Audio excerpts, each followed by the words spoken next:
Okay, y'all, welcome to another paid review.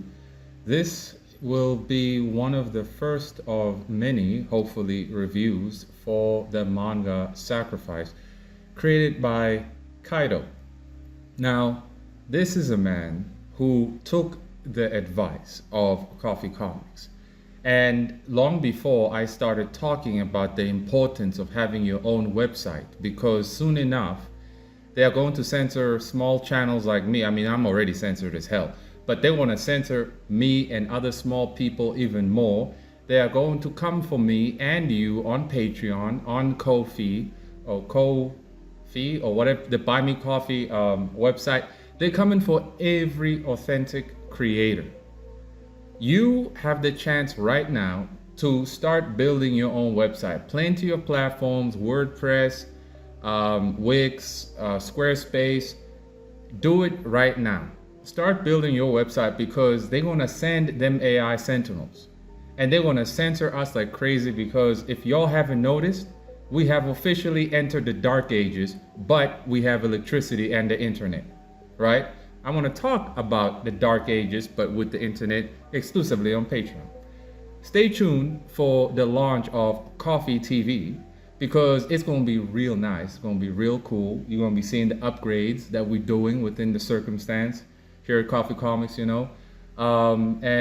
should be a bit inspiring that despite being locked away in the darkest pit, there is something you can do with just candlelight, But anyway, so this is chapter 1 of the manga Sacrifice, and I gotta say, I was greatly captivated by the possible exploration of certain themes that I'm a fan of, and these themes, I realized greatly that they were well knitted inside of Bleach.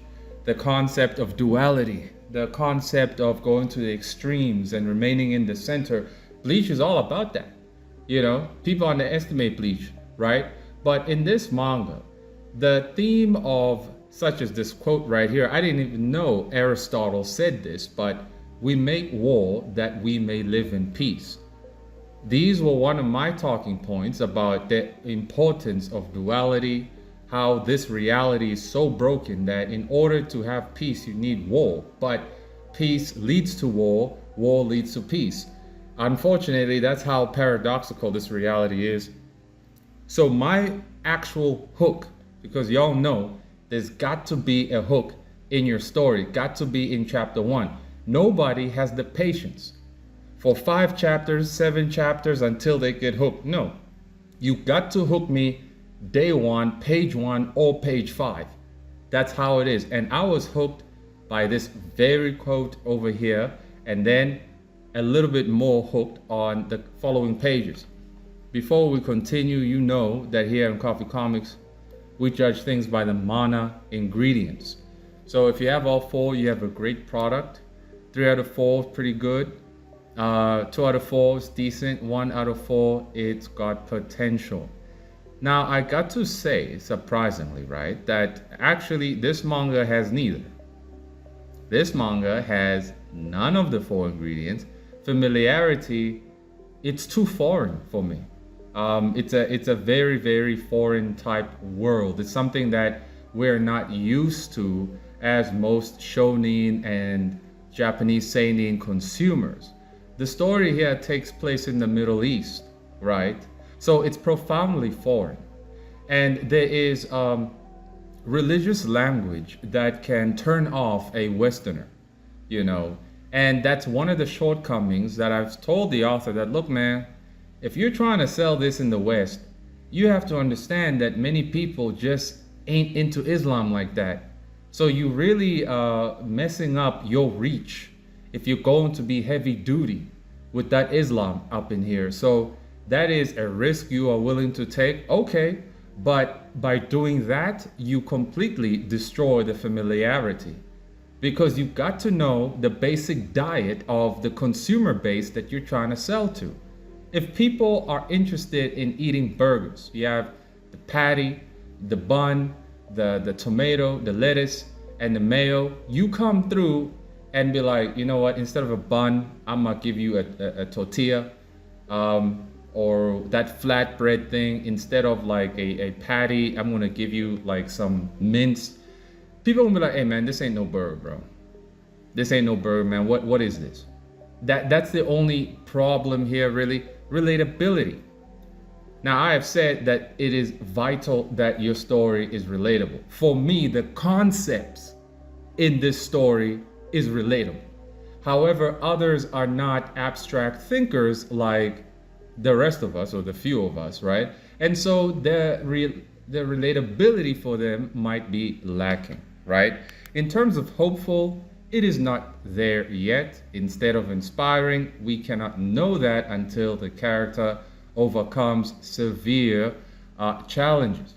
Now, sometimes you know that we would examine a manga if it abides by the passable standard. This is not a disregard of professional standards. It's the simplification of professional standards. And I would say the author went over and beyond in terms of detail. Sometimes he went way beyond, to the point where it kind of gets in the way of composition and focal point, right? And sometimes we look at the MANAA dishes, how pages are actually set up. I told y'all that these three here, right? Passable, passable, passable. You can still feed the audience very well, and they can be satisfied with just having a few things on the dish, right, that is well balanced. But this author decided to give us a gourmet meal where bro was just throwing all kinds of detail, all kinds of things, and sometimes it felt a bit overwhelming, right? So despite not having any of these ingredients, for me personally, the abstract possibility of the full exploration of these themes of duality got me hooked. If the author fails to continue to properly explore these themes, it will unfortunately destroy my interest in the story, right? But I would say it's a decent start. I will say that, bro, the reading direction, some people prefer to not scroll. So if you can just do something about that on your website so people can choose to scroll or not, that'd be nice. But anyways, let's get started. So we open up with this quote over here: we make war that we may live in peace. And then it begins: this was the hell I experienced, war. That day it became my greatest fear.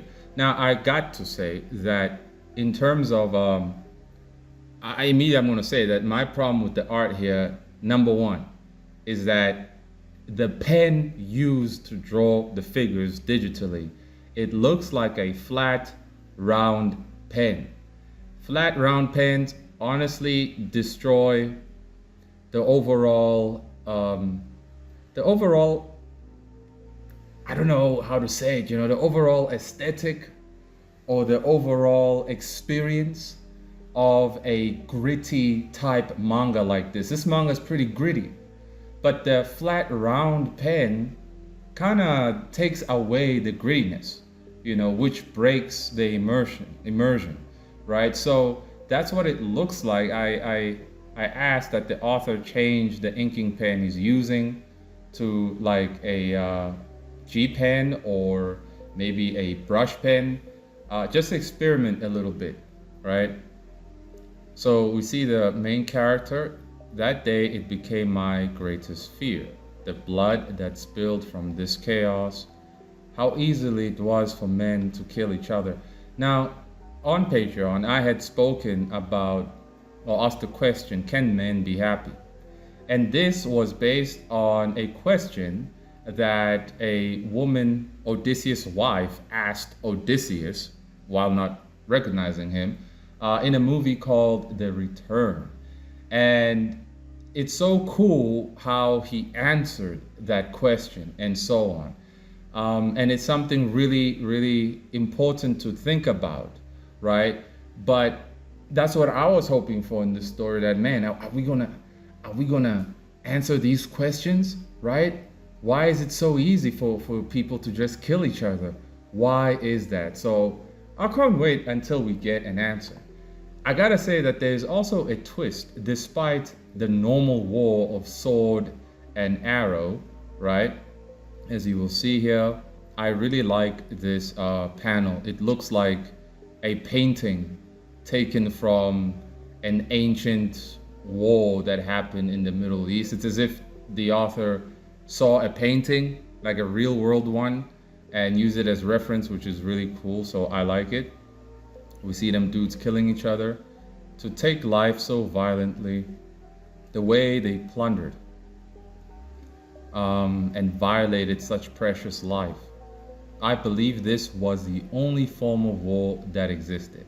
But there was a form of war more terrifying, more grotesque, a war I hadn't experienced until now. This is the twist that, oh, there's a cosmic war as well, aside from a flesh and blood war. Now, very, very complicated to execute a very convincing, nuanced, and believable type of story if you're going to include cosmic warfare, right? Yes, others can say, bruh, it's just fantasy. No, we're done with basic fantasy bullcrap, right? We ain't got time for no Teletubby concepts anymore. You out here making Teletubbies, I'ma tell you, you making Teletubbies, bro. Don't waste our time like that. People are scavenging the earth to find soul food. You gonna give a nigga some Teletubby action? Get the F out of here, right? We ain't got time for that. So I do have high expectations from the author because I ain't playing around this year. You gon' bullish this year, nigga, I'm letting you have it, okay? So that is a nice twist over there. And we see the official title. I gotta say, I do like the Arabic aesthetic. I do. It's very unique. It's foreign. You know, I'm not used to it. But nonetheless, it's pretty. Right? It's pretty with the scratchy, rough type art style. But of course, there are some improvements that can be made. And so we begin with the understanding that, oh, this is based on Islamic theology to some extent. As it says here, Allah is he who created the seven heavens, and of the earth, the like thereof seven. The Holy Quran, Surah 65, verse 12. Now, I have spoken about biases. Every person on this earth has a positive bias and a negative bias. Most Western people have a negative bias towards Islam. You shoot yourself in the foot if you ignore that. I have a negative bias towards Islam because of personal experience, right? That's something actually to think about. If you want people to consume your product, how you put your ideas and beliefs in your product shouldn't be so obvious, you know? Instead, it should make the reader question, you know? It should make the reader pursue such ideas that, what is the reference of this? Oh, it's from Islam. Let me go check that out. I didn't read that part. I never heard about that part type thing, you know? Because that's just how the world is, you know? We have to appeal to people's biases to some extent. If you know you wouldn't appeal to them, you have to be creative and clever on how you can come in and, well, get their approval somehow. So we're in the present day, and we see the main character walking. Now, first things first here, I like how the author went all out with the detail. But at the same time, there is problems with perspectives. Right now, it's hard to lay down perspective when you're drawing nature.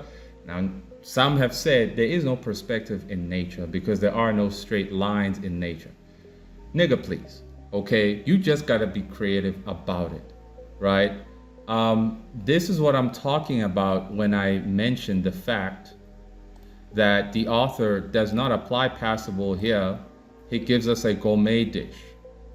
And it's a bit overwhelming, right? Yes, at least there is a focal point that I can see the main character thanks to these rays of light. But it could have been better executed. Perhaps some more reference used would have been better as well. I completely do not approve of the use of these grass brushes. They look like things that were just stuck over there, and it just looks too flat. It looks too flat, and it just looks kind of iffy, right? But anyways, so she walking trying to get that water, and she spots some black feathers and realizes that there's somebody in the river trying to get out. Some dude who's badly hurt. So she decides to go help the dude out. And this part, I gotta say, is that if passable was applied, right?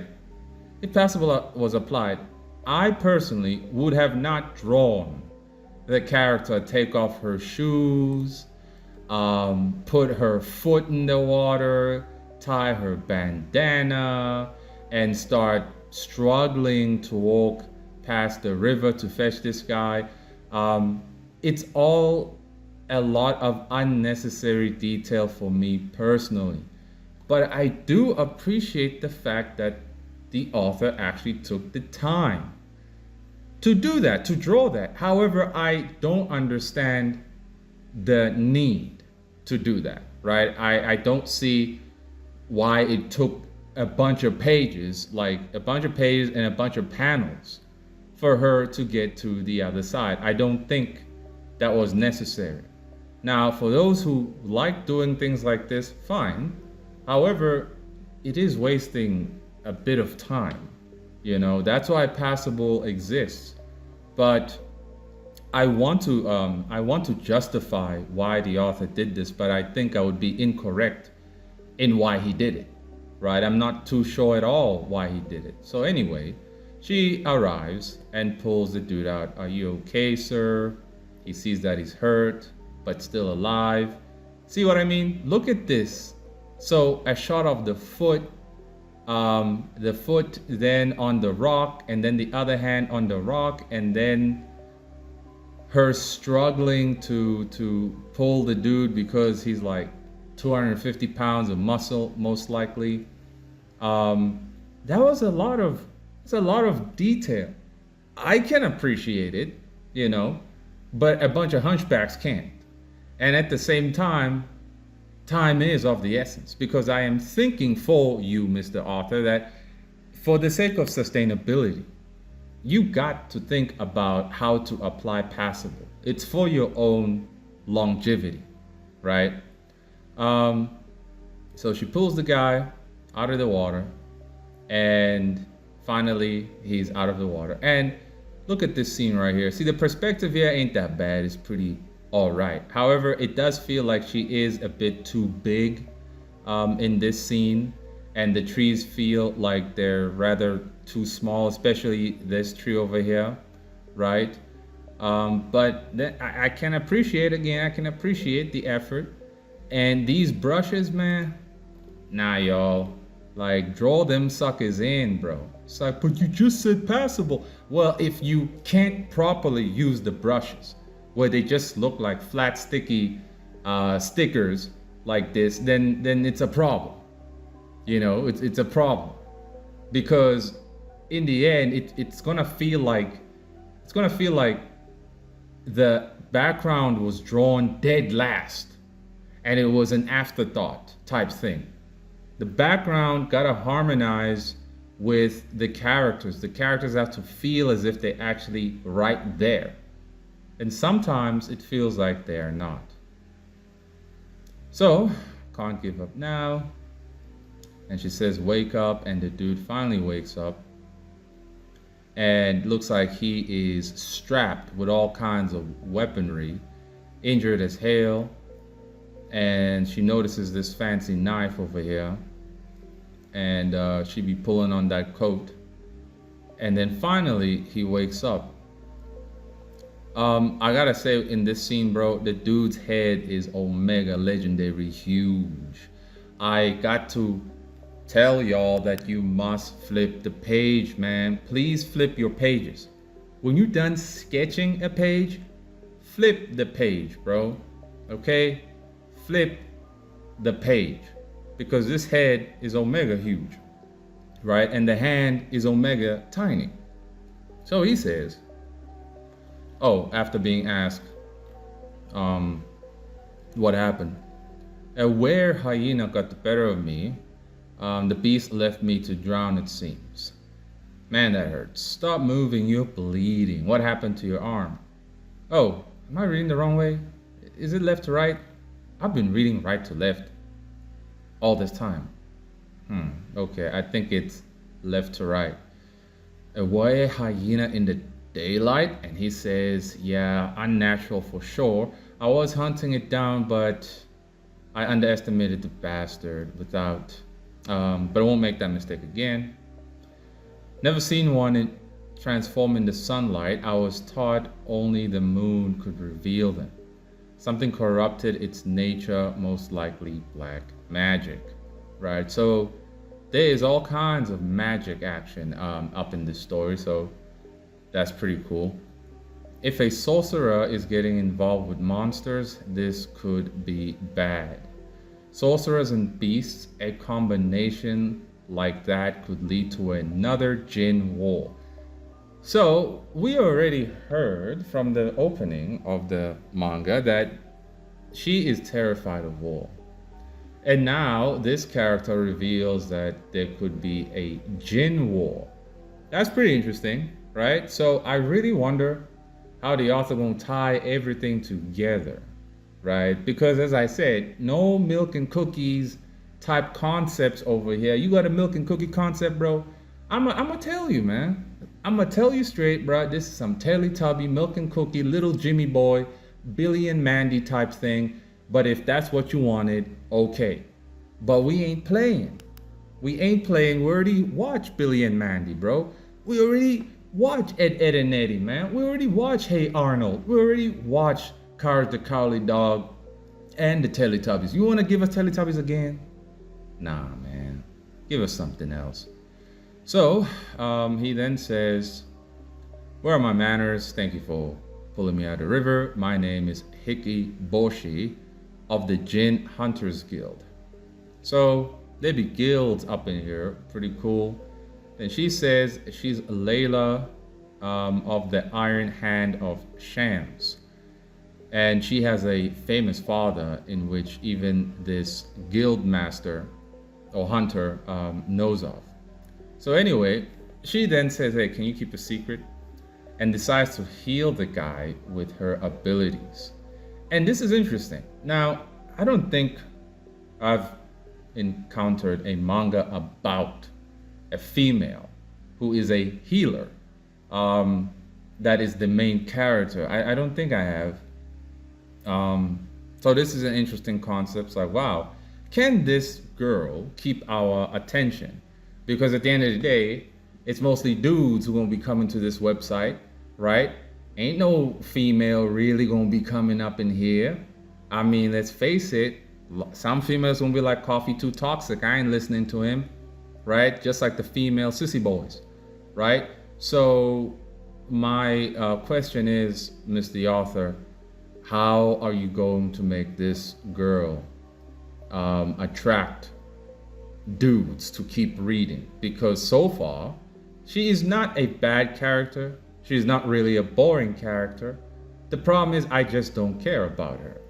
Because at the same time, as dudes, it's easy to relate to a guy a lot sooner based on that relatability, because the guy usually in manga makes a declaration that I want to achieve XYZ.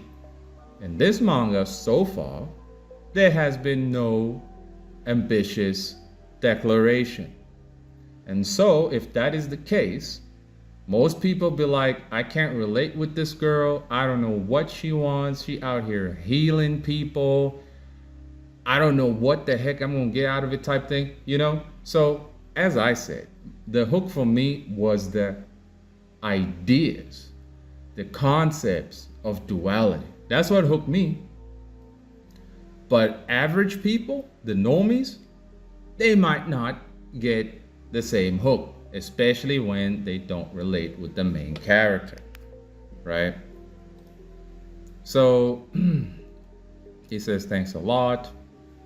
And she says, I was raised being told that Jinn hunters are among the most honorable and trustworthy of people. So please keep this between us. And he says, even so, that's quite the secret to reveal to a stranger like myself.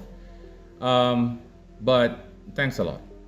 And he then offers her his dagger, basically.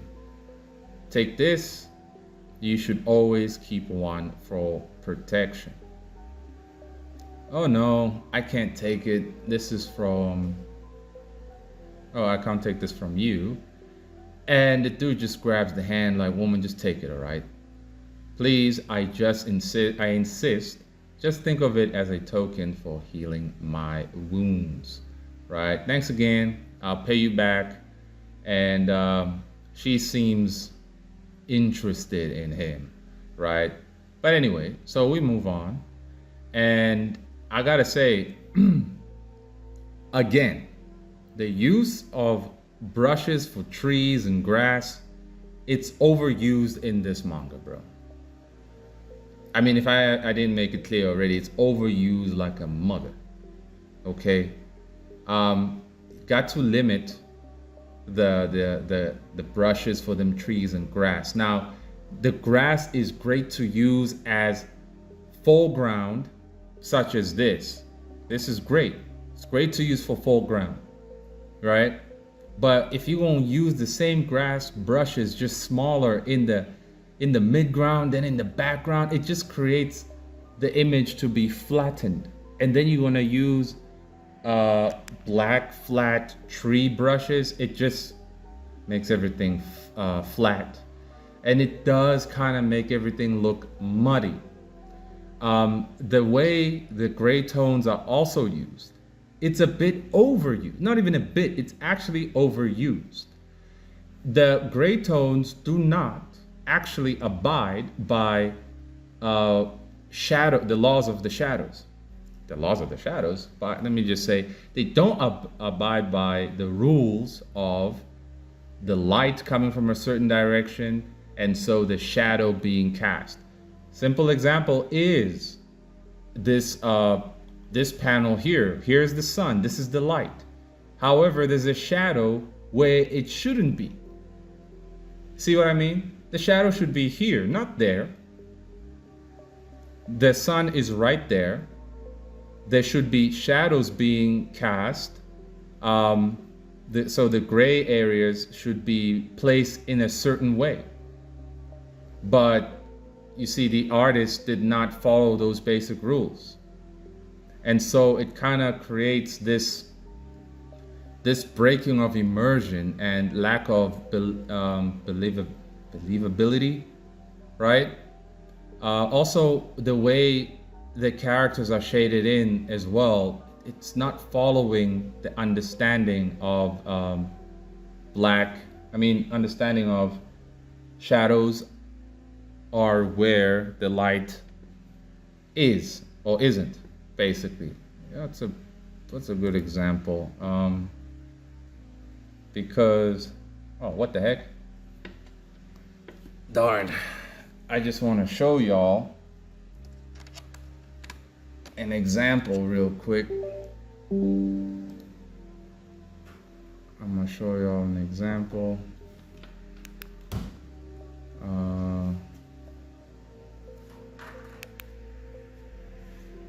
Okay, this is an example using my own work. Remember, I told everybody that go read Mononogatari if you want to understand proper shading, right? How to apply your tones and so on. Notice how there is always an understanding of where the light is coming from when I do this, right? All the time, regardless of whatever is happening in the scene, I use these understanding of where the shadows are supposed to be, where the light is coming from, always keeping that in mind. So when you do that correctly, you're able to create this 3D effect, right? And this is from chapter 24, the final chapter of volume 3, which will be out in March. So this is what you got to do. So I ask y'all to go read Mononogatari, okay? Go read it so that you can study how to apply shadows properly. Otherwise, you're creating like a very flat experience over here. But anyway, let's continue. So she heads back to the village and sees some of the villagers ready to welcome back people who had gone to the war. And Layla is waiting for her brother, hoping that he has returned safely. And so I like this, I don't know if this is a double spread or not, but I like this page. In fact, I think I've seen it before in some painting when I was in Turkey. It was a giant painting of the old Silk Road, and maybe the author used that as reference also. But ultimately, these types of references are very good for people who appreciate things of the old world, who appreciate history. So that's another hook for me, that this isn't some Teletubby monkey concept. No, this is an author who actually did some research up in here on how to properly capture the drudgery and struggle of living life back in the day, you know. So I do like it. It does have a sense of authenticity. Again, with them damn brushes, it's a bit too much, bro. Just way too much. So anyway, Layla here is shocked. And oh, here's the double spread in its fullness. Real nice, real nice. She's shocked and she out here asking what happened. People are injured, dude looks dead. And we see this dude called Malik. And he says, hey guys, good to see you. What happened to the rest of the troops, she asks. Well, we were ambushed, all sides. People were killed. We were left stranded. And then Layla says it was my brother. And he says, I don't know. Lost sight of him. And I don't know what to tell you. And she gets sad, of course. And her friend comforts her that, hey, be strong, okay? And we see the people totally broken and destroyed and utterly decimated. I like this. Why do I like it? You know, some people be like, man, you a freak, aren't you? You just like seeing miserable people. No, you damn baboon. I just like seeing people who are at the mercy of reality. I hate people who are delusional. And you see, people a long time ago were always at the mercy of reality. These fantasies and BS beliefs that you got from Hollywood and Disney Channel, that don't exist, bro. That's why you're depressed. That's why you need medication. That's why you gotta smoke a blunt every 5 days or every 5 minutes, right? Because you can't handle reality. Always just gotta escape. This, unfortunately, is the pain and cruelty of the world. Brokenness and utter devastation on the daily. But those who are able to stand in such heaviness, hey man, it's admirable, okay? So for me, I see this, I'm like, man, these people have to be tough, bro. Have to be tough. Losing an eye, leg, and still walking, bro. Anyway, so the sun sets, and this was a wild guess, because here I'm like, bruh, the best time to use screen tones would have been right here with the water, but for some reason you did not do that. Instead, you use these big, thick brush strokes to create a suggestion of waves of the sea, and kind of feels a little bit lazy, bro. You know, you could have done better than that. So we see some birds flying, and finally looks like we are in the inner city, and it's now nighttime. Now this looks real nice. It looks real nice. Perspective's a bit jacked, and I say that because the way the sea is over there kind of just looks off. But again, with the damn brushes for the tree really getting in the way, man. So we see the inner city, and we're slowly being taken to Layla. We see her in her, it looks like a dungeon, but in her room. I mean, all rooms look like a dungeon back then. So well done on the authenticity, capturing the realism of the realness, bro. Like, honestly, you captured the realness of life back then. I appreciate that. I like that. As I said, we're already in the dark ages, man. You just don't know it because you got an anime figurine and pillow, and you got cheeseburgers and so on, but you technically are a peasant right now, bro. So anyways, so we hear a knock from the father, and she says, come in. And the dad be coming in, holding that torch, that candle. And he says, I couldn't sleep without checking on you. And we see that, yeah, she's still sad about her brother. And the dad tries to give her false hope that, don't worry, your brother's strong, blah, blah, blah. And she's like, not now. And I like that. Shows that she's realistic. You know, she's realistic. And my favorite female character is actually Rukia and Urza. Some hunchback dimwit said, so women who are traumatized are stoic and powerful.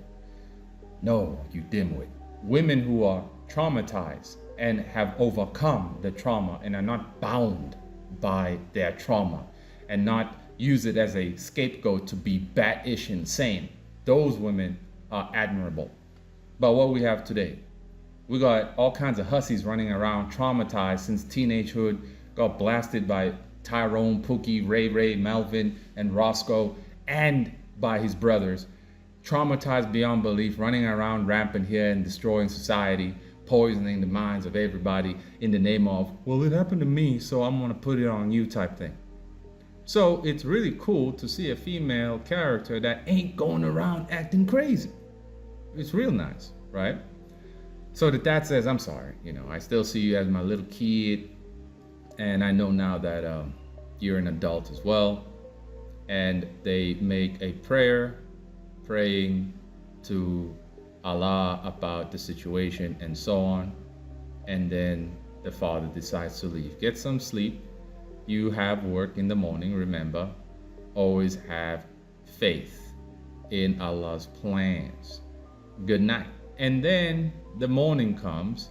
And I gotta say, man, I understand why you did the mountains like this, but sometimes people just gotta use reference, bro. It's okay to use reference, senor. Okay? Because this right here kind of just looks lazy, bro. I like how these trees, these branches were done only for this panel. As I said, these brushes are good for the foreground, not for the mid or background. And then there's all kinds of jacked upness when you use these brushes and there's a human figure over here, because now it just destroys the sense of what's the word? Let me just say, it just flattens everything again. It just flattens everything, right?